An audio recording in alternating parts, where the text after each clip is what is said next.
Біз сервис сұраймыз, иә, мысалға официантты алып қарайықшы, тек қана официантты алып қарайық. Ол официант бізде көп жағдайда немесе студент, немесе оқушы болады, Алакөлде, мысалы сезон кезінде оқушы болады, ол 3 айға жұмыс істейді. Біз ол оқушыдан өзі примерно күніне бір 5 мың теңге табатын оқушыдан қандай сервис сұраймыз? Бұл бір.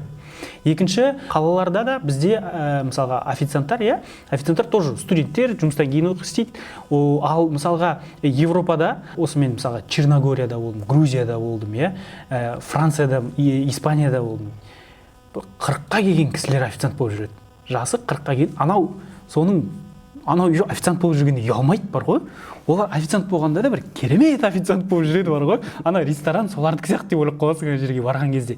Өзін еркін ұстайды. Біздің официанттар бастарын сөмірейтіп, не айтарын білмей, өйткені ол кеше келді. Ол стажировкада жүру мүмкін да даже ше.